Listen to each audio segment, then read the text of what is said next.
Assalamualaikum warahmatullahi wabarakatuh. Halo teman-teman yang dirahmati Allah, sebelum mulai alangkah baiknya subscribe dulu dan tonton sampai akhir.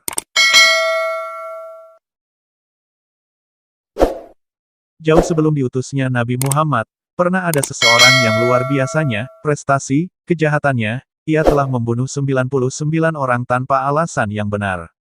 Namun demikian, tiba-tiba tergerak dalam hatinya untuk bertaubat, hanya saja ia bimbang apakah masih ada peluang baginya untuk kembali ke jalan kebaikan. Orang-orang di sekitarnya menyarankan agar menemui seorang rahib untuk menanyakan hal itu. Ketika tiba di tempat kediaman sang rahib, ia menceritakan kegundahan hatinya dan keinginannya untuk bertaubat. Sang rahib bertanya, "Apakah kesalahanmu itu?" Ia berkata, "Saya telah membunuh 99 orang tanpa alasan yang benar." "Apa?" seru sang rahib penuh kekagetan, "Membunuh 99 orang. Tidak ada jalan bagimu. Tempat yang tepat bagimu adalah neraka." Lelaki itu sangat kecewa sekaligus marah. Ia sadar bahwa kesalahannya memang begitu besarnya.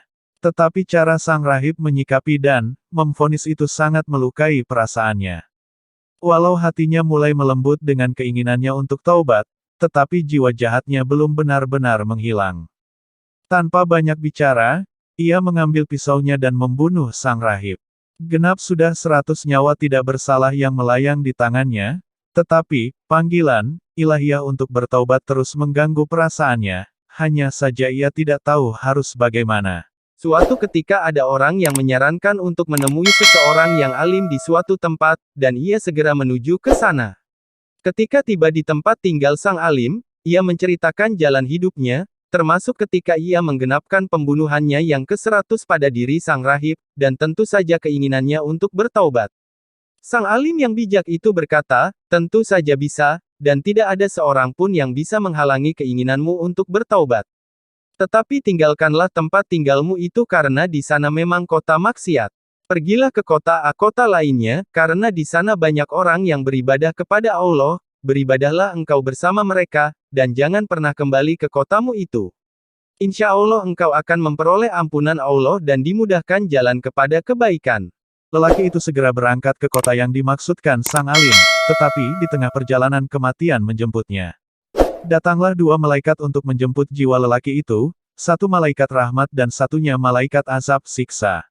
Dua malaikat itu bertengkar dan masing-masing merasa berhak untuk membawa jiwa lelaki itu. Sang malaikat rahmat berkata, "Ia telah berjalan kepada Allah dengan sepenuh hatinya." Malaikat azab berkata, "Ia tidak pernah berbuat kebaikan sama sekali, justru kejahatannya yang bertumpuk-tumpuk." Mereka berdua terus beradu argumentasi, sampai akhirnya Allah mengutus malaikat yang ketiga dalam bentuk manusia untuk menjadi hakim bagi keduanya. Setelah masing-masing mengajukan pendapatnya, ia berkata, "Ukurlah jarak dua kota itu dari tempat kematiannya ini, mana yang lebih dekat, maka ia termasuk dalam golongannya." Mereka mengukur jaraknya, dan ternyata kota yang dituju kota tempat ibadah dan penuh kebaikan, lebih dekat sejengkal daripada kota maksiat yang ditinggalkannya. Maka jiwanya dibawa oleh malaikat rahmat, dan ia memperoleh ampunan Allah. Dalam riwayat lainnya disebutkan, sebenarnya lelaki itu belum jauh meninggalkan kota maksiat tersebut. Tetapi Allah memang berkehendak untuk mengampuninya, maka dari tempat kematiannya itu, kota kebaikan dan ibadah dipanggil mendekat dan kota maksiat, dihalau, menjauh hingga jarak keduanya hanya selisih sejengkal tangan, lebih dekat kepada kota kebaikan.